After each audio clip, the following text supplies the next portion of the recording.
महाराज की जय हो। क्या बात है? महाराज, परशुराम और उसके सहयोगियों ने हमारी उत्तरी सीमा पर बने शस्त्रागार को आग लगाकर जला दिया। क्या? महाराज, महाराज, महाराज, परशुराम ने हमारी पश्चिमी सीमा पर स्थित शस्त्रागार पर आक्रमण करके उसे लूट लिया। परशुराम? परशुराम? ये क्या आतंक मचा रखा है उसने? महाराज, नगर के मध्य स्थित शस्त्रागार को भी जलाकर राख कर दिया। क्या?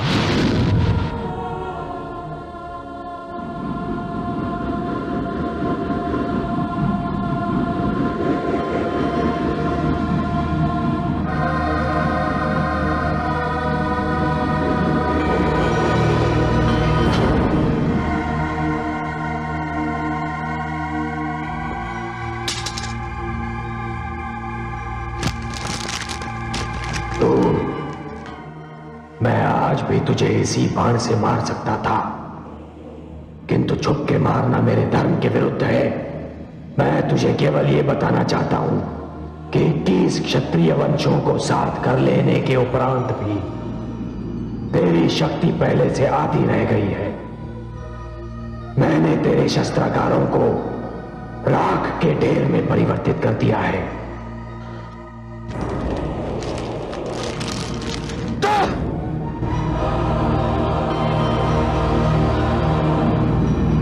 परशुराम,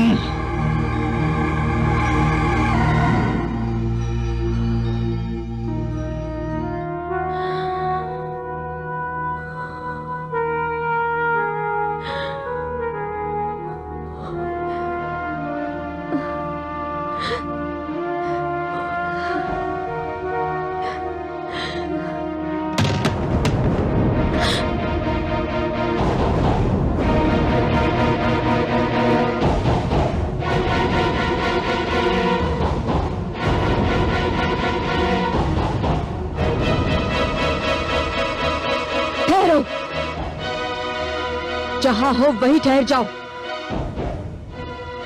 क्यों आए हो यहाँ पर? देवी, हम यहाँ कोई उत्पात नहीं मचाना चाहते। अनामिका को हमें सौंप दीजिए। हम शांतिपूर्वक यहाँ से लौट जाएंगे। अनामिका का नाम अपने अपवित्र अधरों पर लाने का साहस भी कैसे किया तुमने? जानते हो अनामिका कौन है? पुत्रवधू है वो मेरी। एक माता से ये कहते हुए तुम्हें लज्जा ना आई कि अपनी पुत्री को तुम जैसे नीच और व्यभिचारियों को सौंप दे? चले जाओ यहाँ से, चले जाओ। हम आपको विश्वास दिलाते हैं कि हम अनामिका देवी को कोई कष्ट नहीं पहुंचाएंगे। हम तो केवल उनको यहाँ से। बस कहा ना, चले जाओ यहाँ से। आप हमें बल प्रयोग पर विवश कर रही हैं देवी। मेरे मृत शरीर पर पांव रखकर ही तुम मेरी पुत्रवधू को छू सकते हो।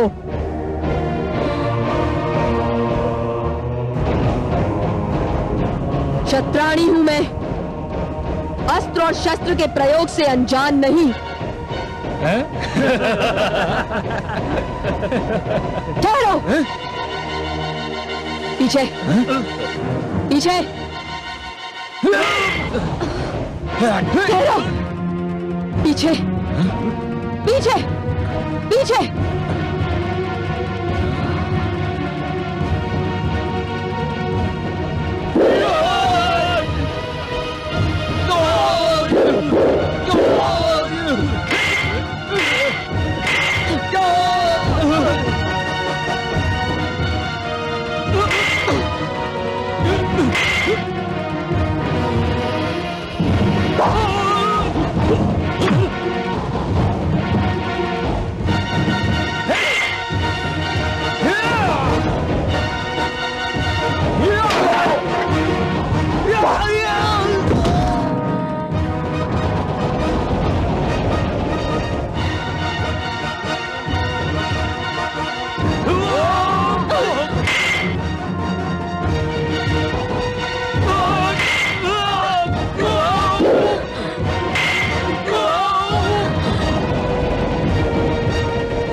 माता, अब तुम्हें अपनी रक्षा स्वयं करनी है।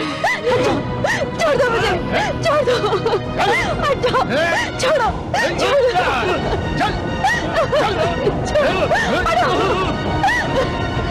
हटो, मेरे पास मत आना, हटो, मेरे पास आने की कोशिश मत करना।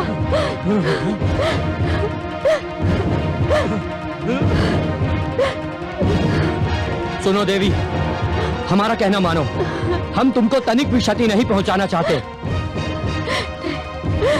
हम केवल इतना चाहते हैं कि तुम हमारे साथ चलो। तुम हमारे साथ होगी तो परशुराम से हमें बातचीत और लेन देन में सुविधा होगी।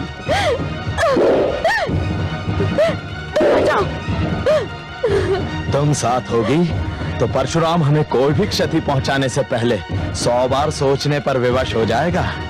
तुम्हें साथ ले जाने का हमारा कोई दूसरा अभिप्राय नहीं है। नहीं, मैंने उनकी शक्ति बनने के लिए जन्म लिया है दुष्टों, उनकी दुर्बलता बनने के लिए नहीं। यदि मेरे कारण उनके अभियान की गति क्षीण हो, उनको निश्चय दुर्बल पड़े या उनकी शक्ति में कमी आए, तो मैं ऐसा कदापि होने नहीं दूंगी, कदापि होने नहीं दूंगी। यदि तुम मेरे जीवन को राम का रोष मिटाने के लिए प्रयोग करना चाहते हो तो मेरा ये जीवन राम पर बलिदान।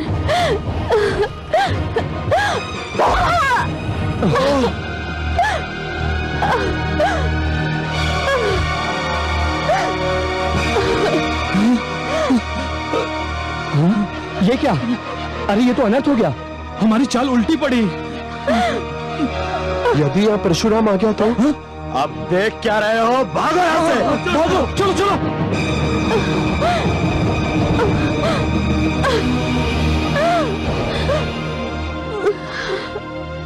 अनामिका, अनामिका, ये तुमने क्या किया पुत्री? मैंने अपने मान सम्मान और राम की शक्ति की रक्षा की है माते, मुझे क्षमा कर दीजिएगा। क्षमा कर दूं? तुमने ऐसा क्या किया है पुत्री? मैंने आपसे झूठ कहा था। कैसा झूठ? यही कि मैंने आपके पुत्र से विवाह कर लिया। मैं सदैव उनसे प्रेम करती रही, किंतु विवाह न कर सकी।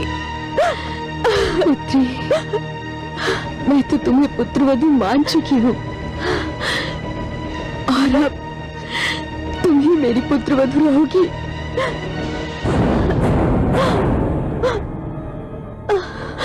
अनामिका, अनामिका, अनामिका, ये माता, माता ये क्या हो गया अनामिका को? माता, दुष्ट सहस्त्रार्जुन के चारों पुत्र अनामिका को बलपूर्वक ले जाने आए थे और इसने अपने आत्मसम्मान की रक्षा इस प्रकार की। ये तुमने क्यों किया अनामिका? अनामिका तुमने ये क्यों किया? तुम आ गए राम, मैं तुम्हें देखे बिना मरना नहीं चाहती थी। अनामिका, मैंने तुमसे कहा था ना, कुछ नेत्र बड़े ही ढीठ होते हैं, प्रतीक्षा ही करते रहते हैं, चाहे पथरा ही क्यों ना जाए। मेरा सौभाग्य है कि तुम मेरे नेत्रों के पथराने से पहले ही आ गए।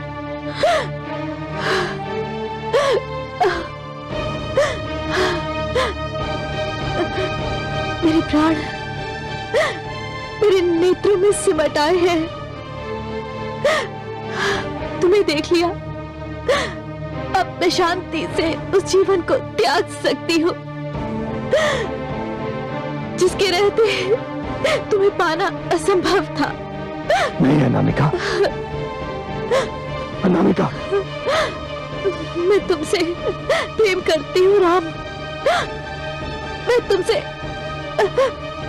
प्रेम करती हूँ राम। अनामिका, अनामिका, अनामिका, अनामिका,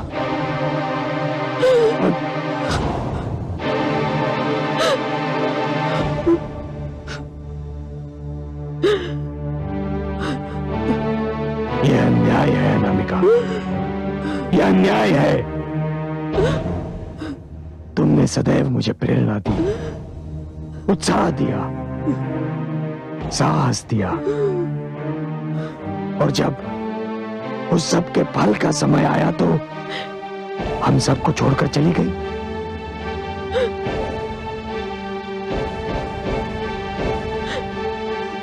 अनामिका,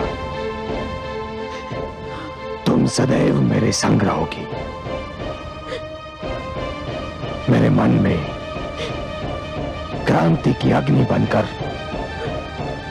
मेरे नेत्रों में प्रतिशोध की ज्वाला बनकर, और मेरे रोम रोम में युद्ध की ललकार बनकर। सहस्त्रार्जुन! मूर्खो, तुमने मेरी कठिनाइयां और भी बढ़ा दी हैं। अनामिका का अपहरण करने का परामर्श तुम्हें किसने दिया था?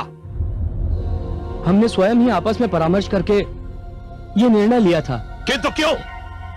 क्या चाहते थे तुम अनामिका का अपहरण करके? हमारा विचार था कि अनामिका परशुराम से प्रेम करती है। यदि वो हमारे हाथ आ गई तो हम परशुराम पर आपसे युद्ध करने के स्थान पर संधि के लिए दबाव डाल सकेंगे। मूर्खो तुम सब! इसका अर्थ यह हुआ कि तुम अपने शत्रु को पहचानते ही नहीं। परशुराम कोई साधारण व्यक्ति नहीं है जिस पर दबाव डाला जा सके। वो नारी का आदरवश करता है, परंतु नारी की आड़ लेकर कोई उसे पद से हटाने का प्रयत्न करे, यह संभव है। ऐसी मूर्खता करके तुमने उसके रोष को और बढ़ावा दिया है। महाराज की जय हो। महाराज, जो हुआ सो हुआ। अब आपको यह सोचना है कि नई परिस्थिति से कैसे निपटा जाए। मेरी समझ में नहीं आता कि क्या किया जाए। मुझे सूचना मिली है कि परशुराम ने मेरे चारों पुत्रों को मारने की शपथ ली है। पहले युद्ध केवल मेरी चिंता थी, परंतु अब चारों राजकुमारों की सुरक्षा मेरी चिंता का विषय बन गई है। आप इसकी चिंता ना कीजिए महाराज। मैं नहीं करूंगा तो और कौन करेगा? हम जो हैं, हमने आपको सहायता का वचन दिया है। आपके राजकुमारों की सुरक्षा के लिए हम पीछे नहीं हटेंगे महाराज। महाराज, मेरे मस्तिष्क में एक योजना है। आप अपनी योजना बताइए। चारों राजकुमारों को महिष्मती क्षेत्र से दूर किया जाए, और किसी को यह ना बताइए कि राजकुमार कहां गए। एक राजकुमार का उत्तरदायित्व तो मैं लेता हूं महाराज। मैं उन्हें अपने राज्य में सेनानियों के साथ भेजूंगा, जहां वो सुरक्षित हो जाएंगे। और शेष 3 राजकुमारों का उत्तरदायित्व हम लेंगे। क्यों मित्रों? हमें स्वीकार है। हमें भी स्वीकार है। धन्यवाद मित्रों, तुमने मेरी चिंता का बोझ हल्का कर दिया है। मैं तुम सबका आभारी हूं।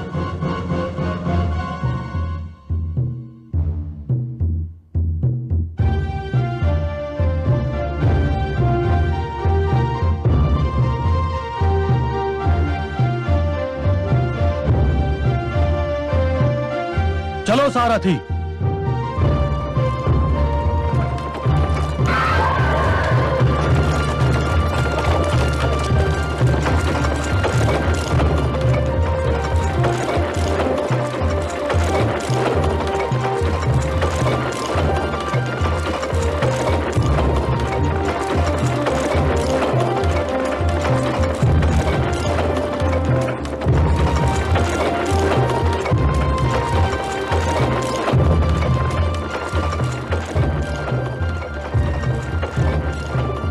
अब चिंता की कोई बात नहीं।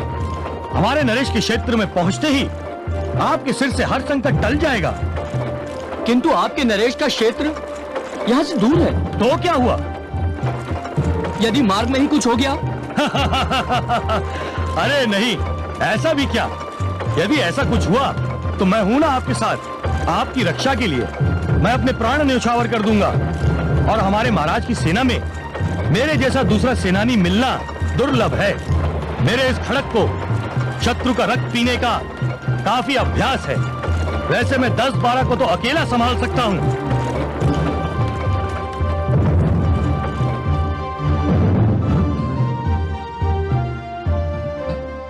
रथ क्यों रोक दिया सारथी? रथ क्यों रोक दिया सारथी? मेरे रथ में बैठे एक महान योद्धा का दर्शन करने के लिए। मेरा सौभाग्य कि आप जैसा सूरमा मेरे रथ में बैठा है।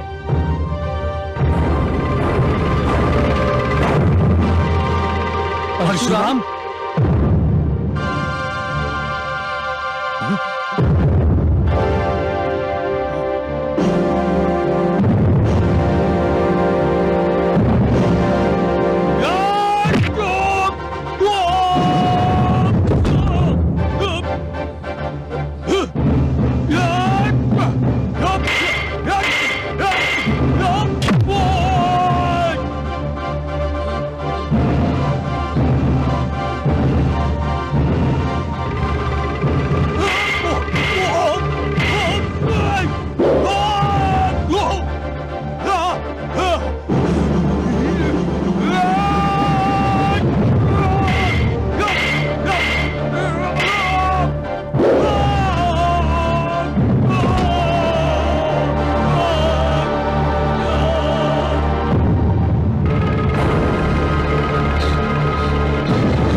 शंभो!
महिष्मति के राजकुमार का स्वागत है। प्रणाम।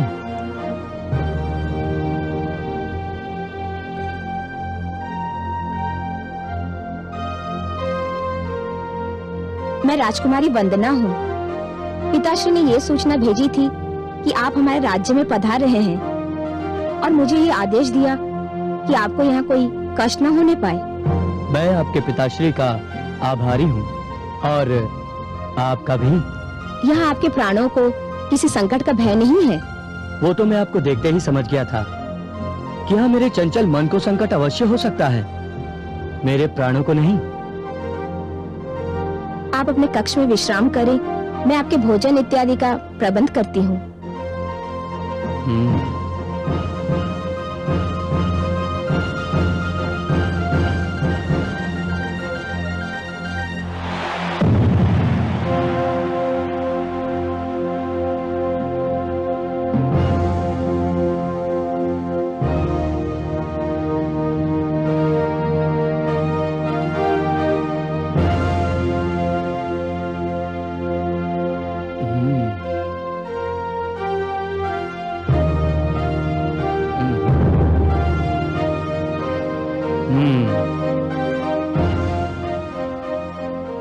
भगवान मुझ पर कृपालु है, मुझे अपने राजभवन से दूर करके ऐसे स्थान पर पहुंचा दिया जहां सौंदर्य है, मन बहलाने के साधन है और विश्राम करने का उत्तम प्रबंध है।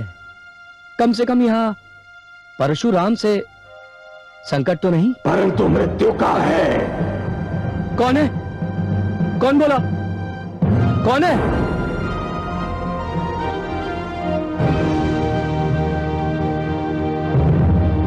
कौन है?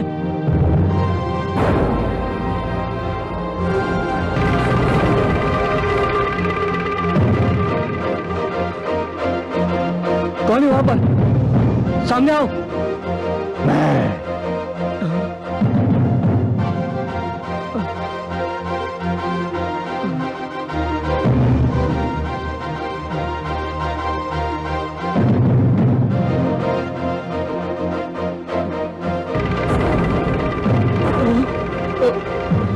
तेरी भांति कायर नहीं हूं जो एक निहत्थे पर आक्रमण करे। मैं तुझे आत्मरक्षा का पूरा अवसर दूंगा। यद्यपि तूने मेरे पिताश्री को कोई ऐसा अवसर नहीं दिया था।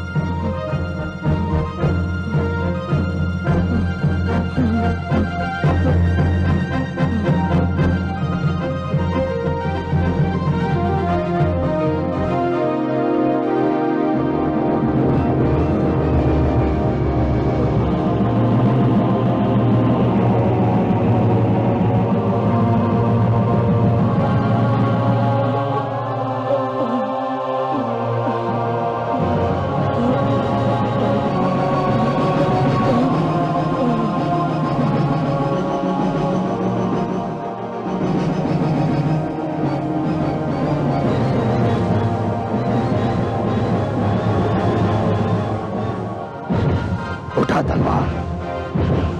नहीं। उठा तलवार। नहीं नहीं। उठा तलवार।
कहिए ब्राह्मण, कहाँ से आए हो आप?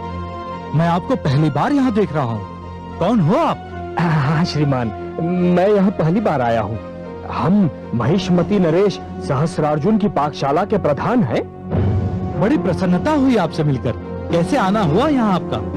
महाराज ने हमें राजकुमारों का विशेष ध्यान रखने के लिए भेजा है। हमारे राजकुमार किसी भी स्थान का और किसी भी प्रकार का भोजन ग्रहण नहीं करते।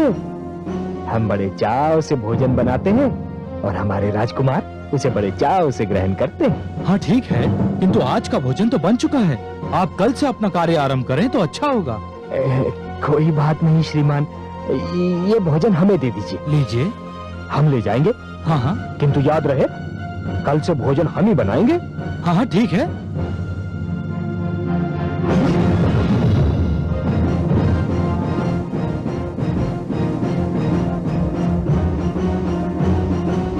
द्वारपाल, हटिए हटिए। कहाँ जा रहे हो आप? अरे राजकुमारों को भोजन कराने। तनिक पकड़िए पकड़िए, ठीक से पकड़िए, ठीक से पकड़िए।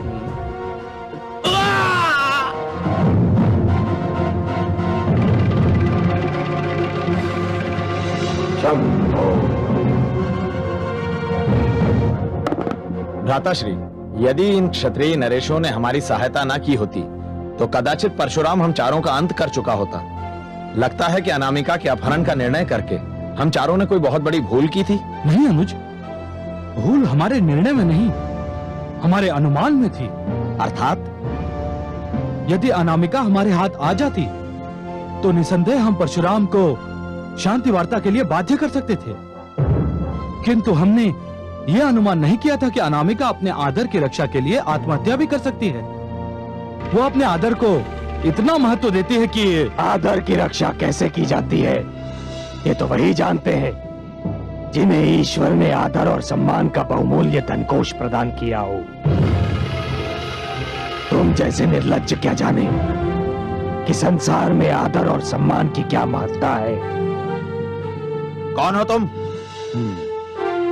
आश्चर्य है कि अपनी मृत्यु को इतना निकट देखकर भी उसे पहचान नहीं पा रहे हो। परशुराम,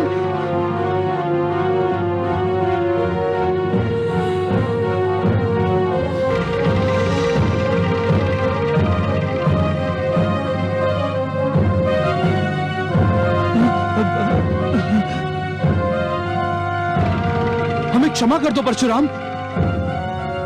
हमें क्षमा कर दो परशुराम।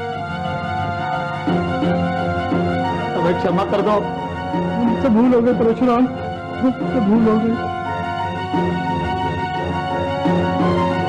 भूल और क्षमा तो ऐसे शब्द हैं मूर्खों, जो अपराध के घट जाने के उपरांत अपना अर्थ खो देते हैं। तुम लोगों ने एक निष्पाप, भोली भाली और कोमल कन्या अनामिका का वध कर दिया। एक ऐसी कन्या का वध कर दिया जिसने जीवन में पाप करना तो दूर, पाप के विषय में सोचा भी नहीं था। एक ऐसी कन्या जिसने जीवन को अभी निकट से देखा भी नहीं था, जाना भी नहीं था। हम तो केवल अपने पिताश्री की रक्षा करने का प्रयास कर रहे थे परशुराम। उसकी रक्षा का प्रयास जो मानव होते हुए भी दैत्य से कम नहीं, जिसने क्षत्रिय धर्म को एक क्रूर अर्थ देने का दुष्कर्म किया। नहीं, तुमने उसकी रक्षा का नहीं, उसके अपराध में सहयोग देने का प्रयास किया था, और तुम दोनों को इसका दंड अवश्य मिलेगा। नहीं नहीं, इस कक्ष में शस्त्र ही शस्त्र पड़े हैं।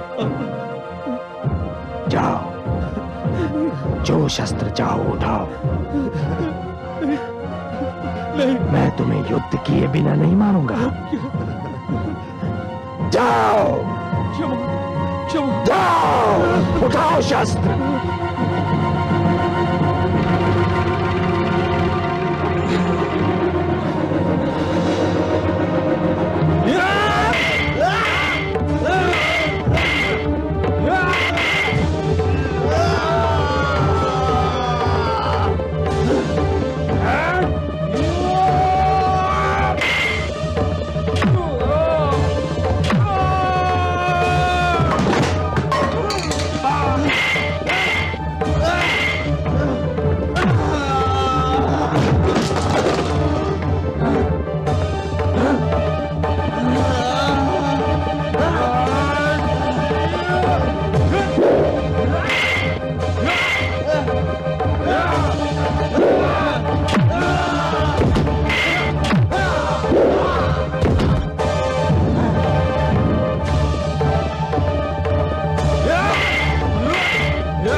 नहीं परशुराम, मुझे क्षमा कर दो, मुझे क्षमा कर दो परशुराम।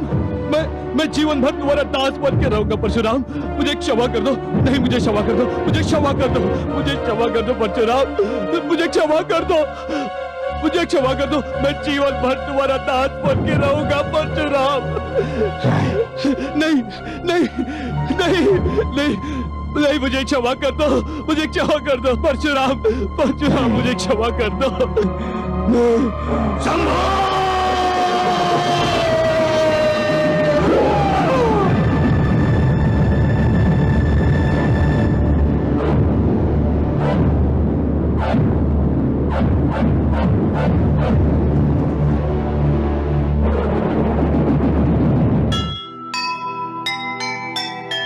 लाख छुपाओ ना छुपे पाप ताप और रोग, मिलता है उसको वही जिसका जो संजोग।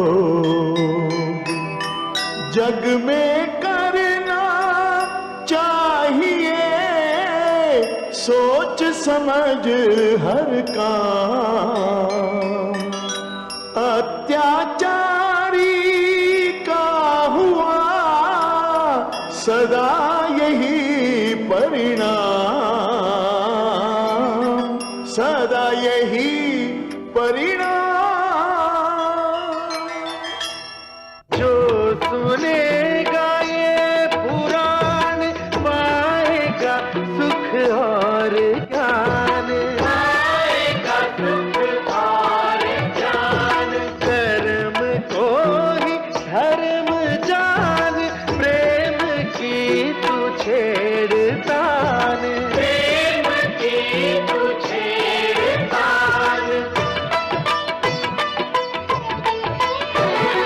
बीते युग बता रहे हैं, बीते युग बता रहे हैं, सत्य पथ पे